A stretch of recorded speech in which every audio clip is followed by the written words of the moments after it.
एक ऐसी पतिव्रता स्त्री जिसने अपने प्रेम और तपस्या की ताकत से स्वयं भगवान विष्णु को झुका दिया। जब उसके विश्वास को ठेस पहुंची तो निकला एक श्राप जो श्री राम के जन्म तक गूंजता रहा। ये कोई साधारण कथा नहीं, ये है वृंदा के अमर भक्ति की दिव्य गाथा। जब जब सृष्टि में धर्म की स्थापना डगमगाने लगती है, जब अधर्म सिर उठाता है, तब ईश्वर को किसी न किसी रूप में अवतरित होकर धर्म की रक्षा करनी पड़ती है। ऐसी ही एक कथा जुड़ी है भगवान विष्णु और उनकी परम भक्त वृंदा के बीच। एक ऐसी स्त्री जिसने अपने पति व्रत और भक्ति से ईश्वर को भी निर्णय बदलने पर विवश कर दिया। बहुत प्राचीन काल की बात है। एक बार भगवान शिव का तेज समुद्र में विलीन हो गया। उस तेज से समुद्र से उत्पन्न हुआ एक असाधारण बालक जालंधर। समुद्र ने उसे पाला और बड़ा किया, परंतु जालंधर जन्म से ही राक्षसी स्वभाव वाला था।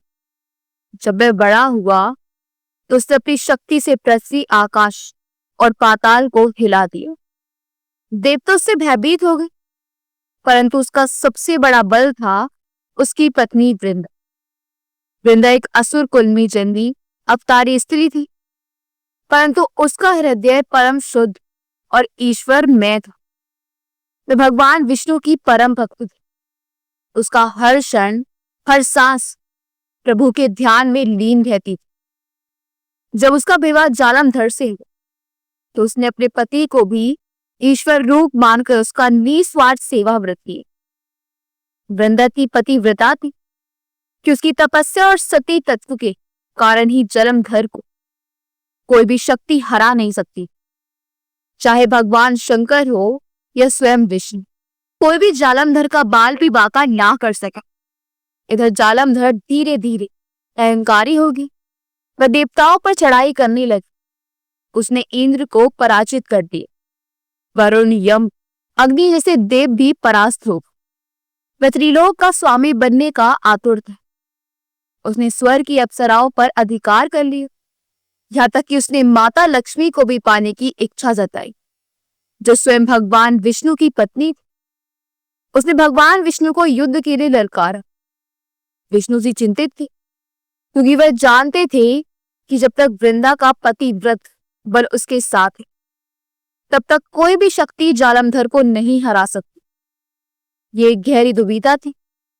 एक ओर थी धर्म की रक्षा, दूसरी ओर थी एक सती स्त्री की तपस्या, जो स्वयं उनकी परम भक्त थी।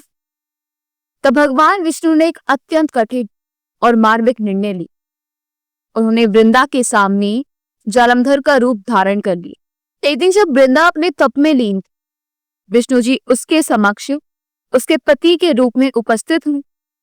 वृंदा ने बिना किसी संदेह के उन्हें अपने पति समझकर उनकी सेवा की, चरण धोए, भोजन कराया और मन में संतोष किया कि उसका पति अब सुरक्षित है।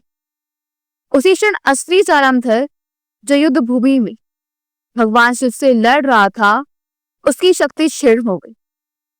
उसके शरीर से वह तेज विलीन हो गया, जो वृंदा के सती तत्व के कारण उसमें था। भगवान शिव ने उसे मार गिराया। जब वृंदा को सच्चाई का पता चला तो वह स्तब्ध रह गई। उसका हृदय चकनाचूर हो गया। उसने देखा कि उसके चरणों में उसने वर्षों तक भक्ति की, उसी भगवान विष्णु ने उसके साथ ही छल की। वह रो पड़ी और कहा, प्रभु, आपने मेरा विश्वास को तोड़ा। सर्वज्ञ हैं, आप तो सब कुछ कर सकते थे, बिना मेरे साथ छल की आपने मेरी तपस्या का ऐसा फल दिया। उसके आंसू विष्णु जी के चरणों पर गिरे। भगवान मौन खड़े रहे। वे जानते थे कि ये केवल एक स्त्री का क्रोध नहीं था, ये उस परम भक्त का टूटा हुआ विश्वास था, जिसने उन्हें जीवन भर पूजा था। वृंदा ने विष्णु जी को श्राप दिया, जैसे आपने मुझे वियोग और छल का दुख दिया, वैसे ही एक दिन आपको भी अपनी पत्नी से वियोग सहना होगा। आपकी पत्नी भी आपको छोड़कर चली जाएगी और आप व्याकुल होकर उसे ढूंढते रहेंगे। भगवान विष्णु ने सिर झुका लिया। वे जानते थे कि ये श्राप एक भक्त के हृदय से निकला था, पवित्र, शुद्ध और धर्म के अनुरूप। इसके बाद वृंदा ने अग्नि में प्रवेश कर लिया और अपने जीवन का अंत कर दिया। उसके शरीर से निकली दिव्य ऊर्जा ने एक पौधे का रूप लिया। वह पौधा था तुलसी। भगवान विष्णु ने उसकी तपस्या और त्याग को अमर कर दी। उन्होंने कहा, तुम केवल एक स्त्री नहीं हो, तुम मेरी भक्ति की प्रतीक हो। तुम मेरे पूजन का अभिन्न अंग बनोगी। बिना तुम्हारे पत्ते के मेरा पूजन अधूरा रहेगा। इसलिए आज तक भगवान विष्णु की पूजा में तुलसी के पत्ते का अत्यधिक महत्व है।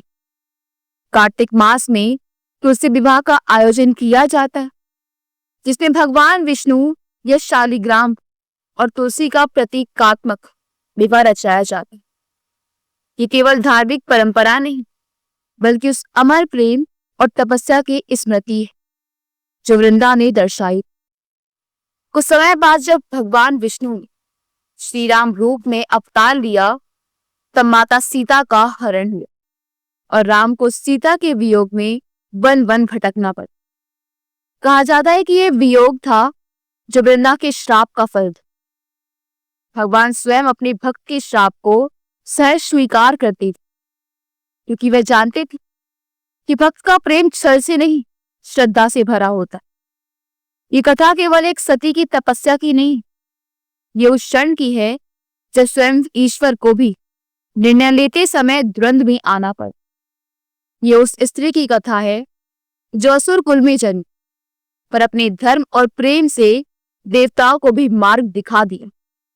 ये उस प्रेम की कथा है जहां त्याग सर्वोच्च है, और ये उस ईश्वर की कथा है जो अपने भक्त को कभी नहीं भूलता। वह वृंदा, वह तपस्या, वह श्राप, सब कुछ आज भी जीवित है। हर तुलसी के पौधे में, हर पूजन में, हर भक्त के आगन। भगवान विष्णु आज भी तुलसी के बिना अन्न ग्रहण नहीं करते, और जब जब कोई भक्त तुलसी चढ़ाता है, वह केवल एक पत्ता नहीं, उस प्रेम और बलिदान की कहानी दोहराता है, जिसे साक्षात भगवान ने भी नमन किया था।